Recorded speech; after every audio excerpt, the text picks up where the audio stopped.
Hello friends. आज हम देखेंगे रसिया यूक्रेन टेंशन के बारे में। तो इसमें जो की इश्यूज़ हैं वो है सिक्योरिटी, टेरिटोरियल इंटीग्रिटी और सॉरेंटी। तो अगर हम बैकग्राउंड में जाएं तो जो पोस्ट सेकेंड वर्ल्ड वॉर का टाइम था, उस टाइम पे जो वर्ल्ड था वो डिवाइडेड था टू ब्लॉक्स में।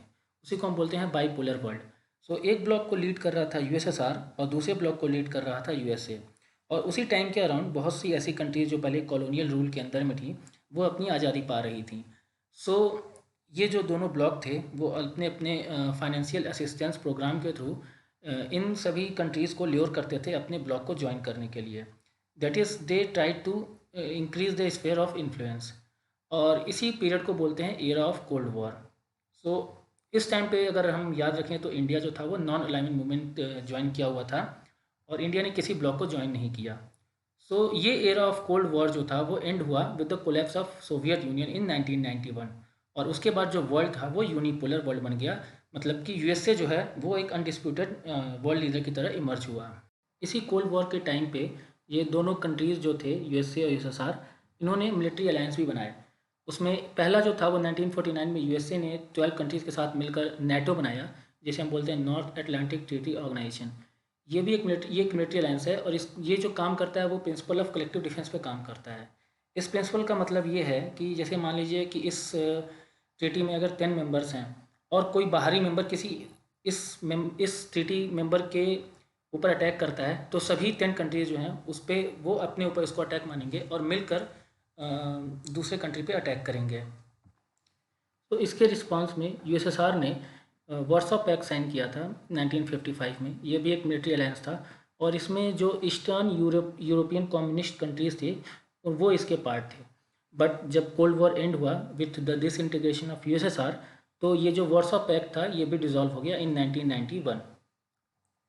अगर हम मैप से समझने की कोशिश करें तो जो वार्सो पैक्ट है ये आप देख सकते हैं। जो east Germany, Hungary, Romania, Bulgaria, Soviet union, ये जो एरिया है ये वार्सो पैक्ट साइन किए हुए थे।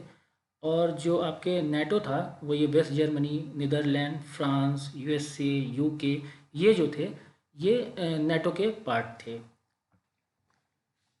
ये कंडीशन 1960 की इसमें डिपिक्ट हो रही है। और 1990 में जब आपका यूएसएसआर डिसइंटीग्रेट हुआ, रसिया बना, यूक्रेन बना और उसके बाद ये वार्सो पैक्ट भी डिजॉल्व हो गया। सो उस समय यूएसए ने एक एग्रीमेंट किया था जो कि रिटन एग्रीमेंट में नहीं शामिल था, बट एक प्रॉमिस कह सकते हैं कि ये जो नाटो है ये ईस्टवर्ड एक्सपेंशन नहीं करेगा। ठीक है। सो रसिया को ये एश्योरेंस दी गई थी। बट अगर हम आज की कंडीशन देखें तो नेटो जो है वो after the collapse of Soviet union 600 miles जो है ईस्टवर्ड मूव कर चुका है। सो देखा जाए तो जो नेटो है उसके फुटप्रिंट जो है वो रसिया बॉर्डर के नज़दीक तक पहुंच चुके हैं। इसको हम मैप से समझते हैं। ये मैप आपको डिपिक्ट कर रहा है कि कैसे नेटो ने एक्सपेंड किया है आफ्टर 1997। सो ये जो ब्लू वाले एरिया हैं ये थे 1997 के पहले के मेंबर्स। और 1997, जबकि हम जानते हैं 1991 में यूएसएसआर डिसइंटीग्रेट हो गया और उसके बाद रसिया बना, यूक्रेन बना। और ये कंट्रीज़ जो थे पहले वार्सो पैक्ट के अंदर में थे, इन्होंने बाद में धीरे धीरे नेटो ज्वाइन कर लिया।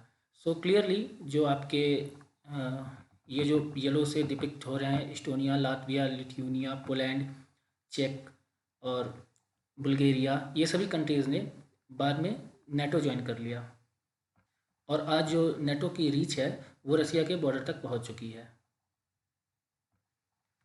और अब यूक्रेन जो है वो भी नेटो ज्वाइन करना चाहता है और नेटो जो है वो भी ओपन है यूक्रेन को अपना मेंबर बनाने में। और यही कोर इश्यू है जो अभी हम आज की कंडीशन देख रहे हैं, जो रसिया और यूक्रेन की टेंशन है उसका मेन रीज़न यही है कि यूक्रेन जो है वो नेटो ज्वाइन करना चाहता है और रसिया इसका विरोध कर रहा है। इस इश्यू पे जो यूएसए का स्टैंड है वो ये है कि यूक्रेन जो है वो एक सॉवरेन कंट्री है। सो उसको अपनी इंडिपेंडेंट फॉरेन पॉलिसी परस्यू करने के पूरे अधिकार हैं।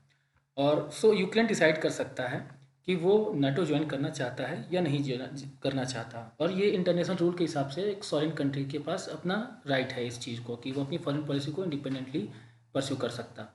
तो अगर हम अब कोर इशू को समझें कि इस पूरे इशू में एक्चुअली में प्रॉब्लम क्या आ रही है।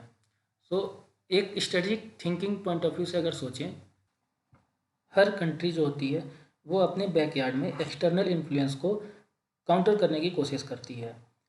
जैसे कि अगर हम एग्जांपल देखें, जैसे कि चाइना पाकिस्तान इकोनॉमिक कॉरिडोर जो है वो पास कर रही है पाकिस्तान ऑक्यूपाइड कश्मीर से। तो अगर फ्यूचर में इंडिया और पाकिस्तान का कभी अटैक हुआ तो चाइना का भी स्टेक उसमें ऑटोमेटिकली आ जाएगा। इसी वजह से इंडिया जो है अपोज करती है चाइना पाकिस्तान इकोनॉमिक कॉरिडोर को। अगर हम उसको मैप से देखें तो ये हमारा जम्मू एंड कश्मीर है, ठीक है, और ये एरिया जो है वो पाकिस्तान ऑक्यूपाइड कश्मीर है, इधर चाइना है और ये एरिया पाकिस्तान है। सो जो सी पैक है, चाइना पाकिस्तान इकोनॉमिक कॉरिडोर, ये चाइना से होते हुए पाकिस्तान ऑक्यूपाइड कश्मीर से होते हुए पाकिस्तान के ग्वादर पोर्ट पे जाके मिलता है। सो अब ये जो प्रोजेक्ट है, कल को अगर इंडिया और पाकिस्तान में अटैक होता है और पाकिस्तान इंडिया जो है इस रीजन पे अगर अटैक करता है, सो ऑटोमेटिकली जो चाइना का जो इन्वेस्टमेंट है उस पर खतरा आएगा और चाइना पे उसमें इन्वॉल्व हो सकता है। सो ये इंडिया का एक प्राइमरी कंसर्न भी है सी पैक को से रिलेटेड। सिमिलरली 1962 में जो क्यूबन मिसाइल क्राइसिस था उसमें भी यूएसए ने अपोज किया था, जब यूएसए के बैकयार्ड में मतलब कि क्यूबा में सोवियत ने एक बैलिस्टिक मिसाइल डिप्लॉय करनी चाहिए थी। तो सो वैसे ही अगर हम देखें तो रसिया भी अपना जो बैकयार्ड है उसको सेफगार्ड करना चाहता है। अब इम्प्लीकेशन क्या होगा अगर यूक्रेन ज्वाइन करता है नाटो, तो इसके लिए रसिया का क्या इम्प्लीकेशन हो सकता है। हम जानते हैं कि रसिया और यूक्रेन जो है वो नेबर्स हैं और 2014 में रसिया ने यूक्रेन के क्रीमिया को एनेक्स कर लिया था। सो रसिया का ये कंसर्न है कि कल को अगर यूक्रेन नाटो ज्वाइन कर लेता है और यूक्रेन अगर उस क्रीमिया को रसिया से वापस लेना चाहता है, सो अगर वो अटैक करता है और रसिया फिर उस पर रिस्पॉन्ड करेगा तो ऑटोमेटिकली जो नाटो है, वो जो 30 कंट्रीज़ का पूरा अलायंस है, वो फिर मिलकर रसिया पे अटैक करेंगे। वो ऑटोमेटिकली जो नाटो है वो इन्वॉल्व हो जाएगा। सो ये रसिया के लिए एक मेजर कंसर्न है। सो जो रसिया की मेन डिमांड है वो ये है कि यूक्रेन जो है वो नाटो नहीं ज्वाइन करेगा और इसके लिए वो एक लीगल एग्रीमेंट करना चाहता है। और दूसरा ये है कि कोई भी नाटो बेस इस्टेब्लिश नहीं होंगे यूक्रेन में। उसके अलावा it is also opposing the deployment of NATO forces on the Russian borders. So हमने देखा था कि 2014 क्रीमिया एनेक्सेशन के बाद से जो नाटो है उसने जो ईस्टर्न कंट्रीज़ थे, ईस्टर्न यूरोपियन कंट्रीज़ थे, उधर नाटो की फोर्सेस डिप्लॉय कर दी थी रसिया को रिस्पॉन्ड करने के लिए। रसिया चाहता है कि ये जो फोर्सेस हैं ये बाहर चली जाएं। अब सो व्हाट हैपेंड यस्टरडे, तो इसके बैकग्राउंड में अगर हम देखें तो 2010 से लेकर 2014 तक जो यूक्रेन में प्रो रशियन गवर्नमेंट थी, बट 2014 में एक पॉपुलर अपराइजिंग हुई थी जिसको हम यूरो मैदान बोलते हैं और प्रो रशियन गवर्नमेंट जो थी वो चेंज हो गई और उसके बाद क्रीमिया, डोनेस्क और लुहांस्क में रिफरेंडम हुआ था। तो रेफरेंडम के बाद पुतिन ने क्रीमिया को एनेक्स कर लिया था, रसिया ने क्रीमिया को एनेक्स कर लिया था और डोनेस्क और लुहांस्क रीजन जो थे उन्होंने रेफरेंडम के बाद अपने आप को इंडिपेंडेंट डिक्लेयर कर दिया, बट रसिया ने उनको तब रिकॉग्नाइज नहीं किया था एज अ सेपरेट कंट्री और एज ए इंडिपेंडेंट कंट्री और उस रीजन में सिविल वॉर लाइक सिचुएशन बनी रही तब से। सो उसके बाद मिन्स्क प्रोटोकॉल साइन हुआ था जिसमें बेसिकली सीज फायर और डिवॉल्यूशन ऑफ पावर की बात हुई थी कि यूक्रेन जो है वो डिवॉल्यूशन ऑफ पावर करेगा, डिसेंट्रलाइज करेगा उस एरिया में के लोगों को ज़्यादा पावर देगा और लोकल लेवल पे इलेक्शंस होंगे। बट फिर भी क्लैशेस बने रहे और वो प्रॉब्लम सॉल्व नहीं हो रही थी, सिविल वॉर लाइक कंडीशन चल रही थी। कल रसिया ने उन दोनों रीजन को, लुहांस्क और डोनेस्क को, एक इंडिपेंडेंट कंट्री की तरह रिकॉग्नाइज कर दिया है। सो अब ये टेंशन और इस वजह से बढ़ते जा रहा है। अब अगर हम यूपीएससी पॉइंट ऑफ व्यू से देखें कि क्वेश्चन कैसे बन सकते हैं, सो प्रीलिम्स पॉइंट ऑफ व्यू से हम ज्योग्राफी के एंगल से सिग्निफिकेंस ऑफ डोनबास रीजन जो है, सो ये जो दोनों रीजन थे जिसको कल रसिया ने जिसको इंडिपेंडेंट कंट्री की तरह रिकॉग्नाइज किया है, डोनेस्क और लुहांस्क को, ये डोनबास रीजन के अंडर में आते हैं। तो ये रीजन जो है मेजर इंडस्ट्रियल सेंटर है और यहाँ पे लार्जेस्ट कोल रिजर्व्स है यूक्रेन के।